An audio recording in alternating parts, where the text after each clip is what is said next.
Hey everyone, this is Kevin from thechesswebsite.com, and today we're going to be going over a game between Adolf Anderssen and Kaiserski. Adolf Anderssen being one of the top chess grandmasters in the late 1800s, Kaiserski also being a very formidable chess master himself.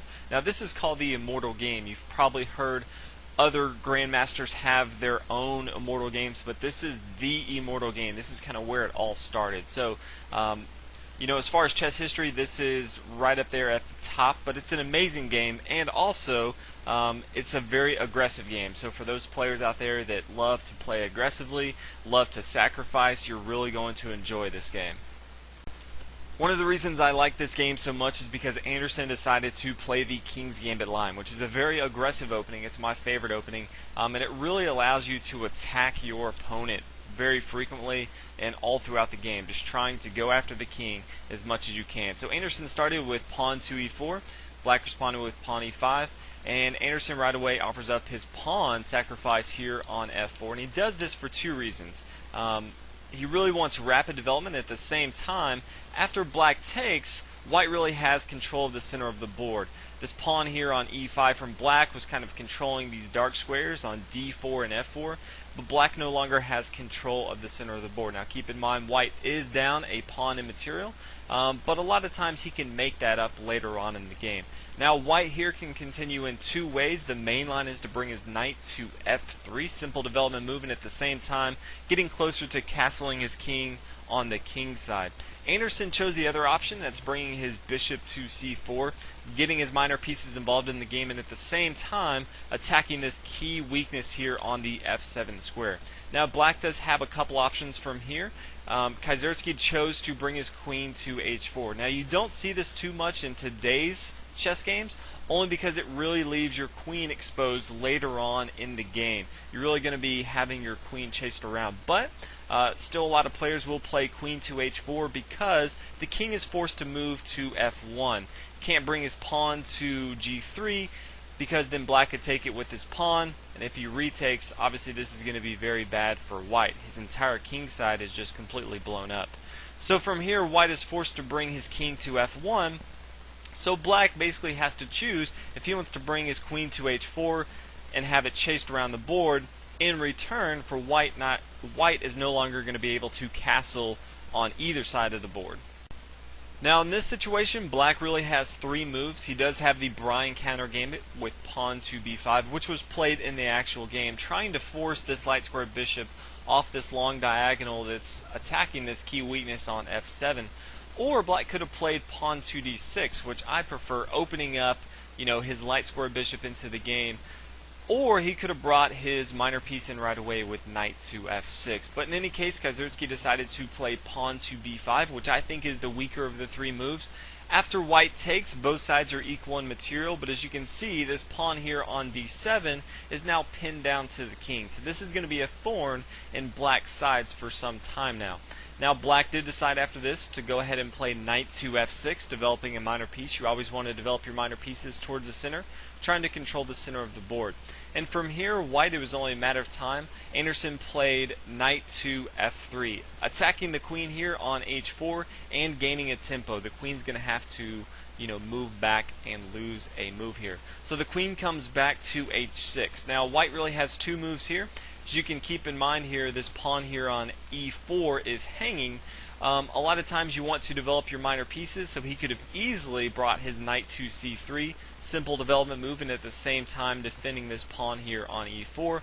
Or his other option, which was played in the game, is to bring his pawn here to d3. What this does, not only does it support this pawn on e4, but it also opens a discovered attack on this pawn here on f4 from the bishop. So both of those are completely fine.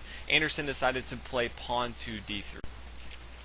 From here, Kaiserski played knight to h5, and he did this for a few reasons. One, it allows his queen a few spaces for breathing room. Obviously, the knight here on f6 is kind of blocking off some of the spaces that the queen can go to.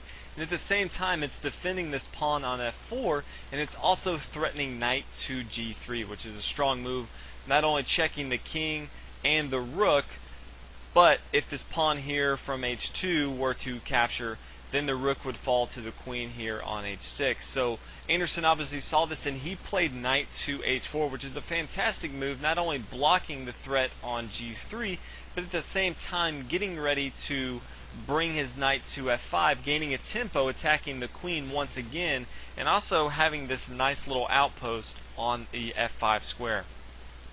Now black now brought his queen to g5.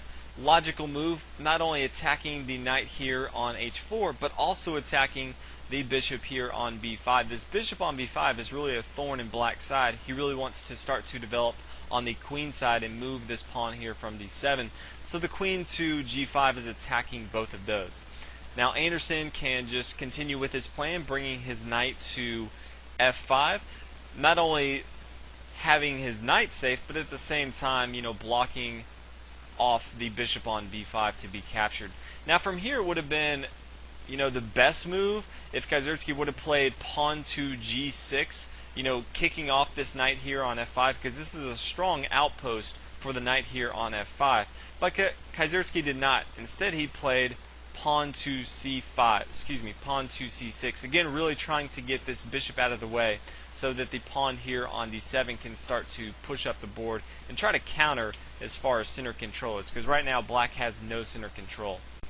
Great thing about Anderson, and he continued to attack the entire game. Even when his own pieces were being attacked, he decided to counterattack on the other side of the board. And that's exactly what he did. In this case, Anderson played pawn to g4, attacking the knight here on h5. Now keep in mind that black could play en passant. This is a legal move here, but keep in mind that his queen would be hanging from the bishop on c1. So this was not an option for black. Instead, he decided to go ahead and move his knight back. So he brought his knight back to f6, kind of retreating here. At the same time, he is still putting pressure on this bishop here on b5.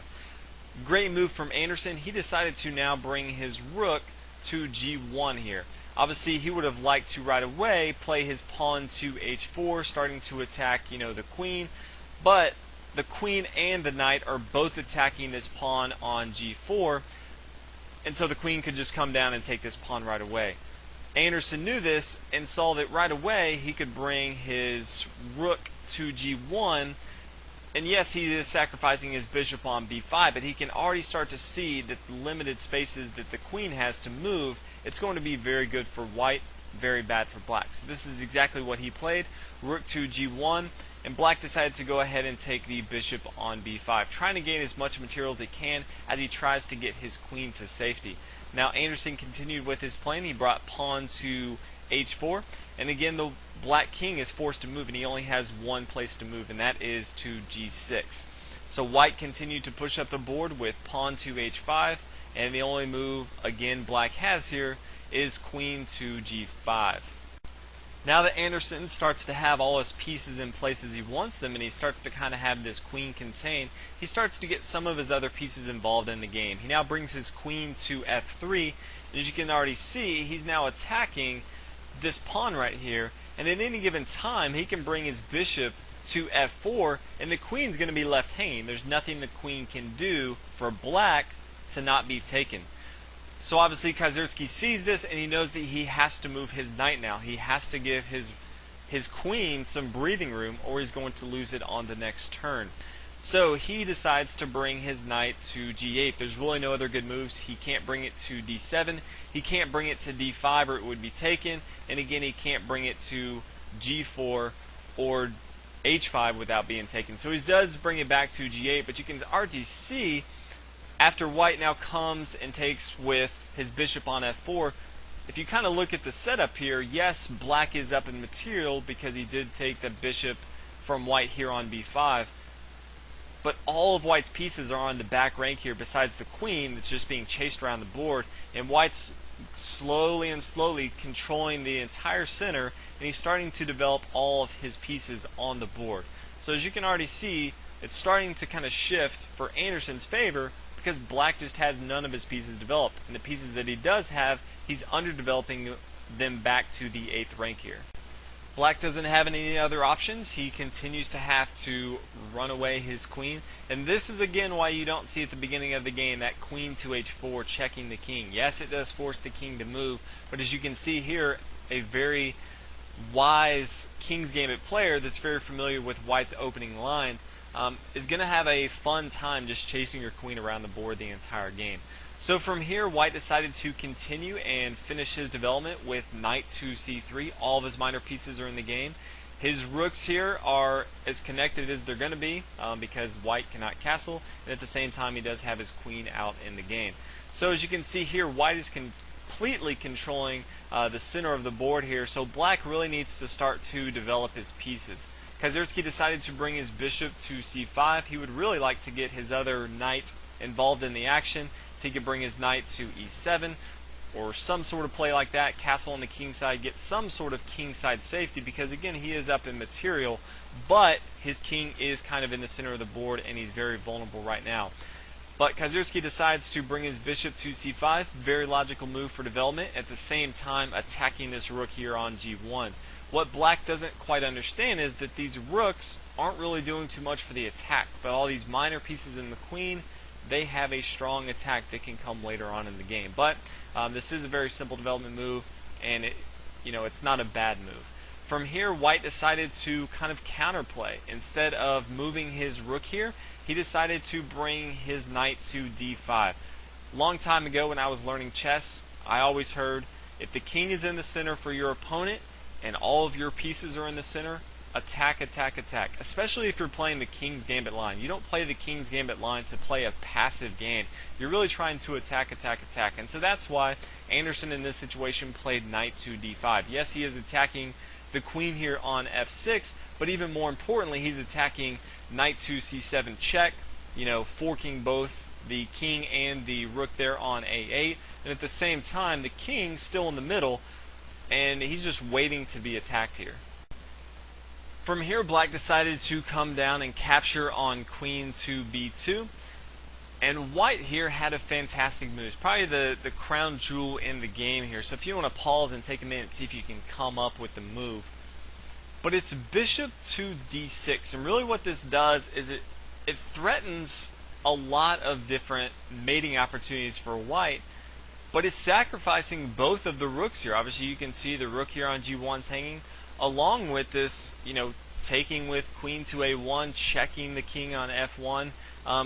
White's basically giving up both of these rooks here to bring his bishop to d6 here. Now, it probably would have been a lot smarter if queen came, captured on a1 first, and then after black moved to e2, black can now come to b2, obviously threatening taking on c2, gaining a tempo yet again, so Anderson would be forced to bring his king to d2, and now the bishop could come down and take on g1. Unfortunately, this is not what was played in the game. It probably would have been better for black, but black decided to go ahead and play bishop takes on g1.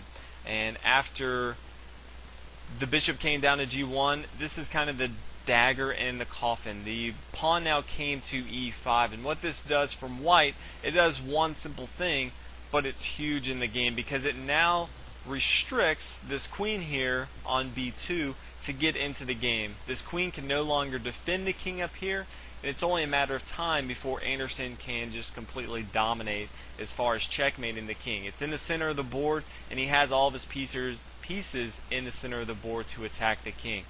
From here, black decides to bring his queen to a1, and after the king came to e2, a lot of people say that Kazierski actually resigned in the game right away. Partly due to the fact that it's been said that Anderson announced the mating moves in the game, which I always think is kind of funny if you're playing a master on the chessboard, just in the middle of the game to say you lost, and just say, let me show you how I'm about to beat you, and then just have your opponent just forfeit. I think that'd be really funny. But to show what the actual mate that was announced is, we'll go ahead and continue on the board. Black brings his knight to a6, and then white has a very nice mating net here. He brings his knight to g7, attacking the king here. The king only has one move, bringing his king to d8, and now just to kind of add salt to the wound, brings his queen to f6. Black is now forced to capture with his knight, and now the bishop can come to e7 checkmate. So a fantastic move. If you look at it, white is down a queen, two rooks, and a bishop in material, and at the same time was able to win a game against a very strong master here. So this is a fantastic example of how attacking, sacrificing can go well for you. Obviously it can go bad sometimes, but if you have a strong attack, especially if your opponent's king is in the center of the board, you can continue to attack and good things can happen. So hopefully you guys enjoyed the Immortal game, one of the greatest chess games ever played. Obviously that's debatable what the greatest game is ever, but this is the Immortal game. So hopefully you enjoyed, hopefully you learned something. If you haven't already, please subscribe, and I'll see you guys in the next video.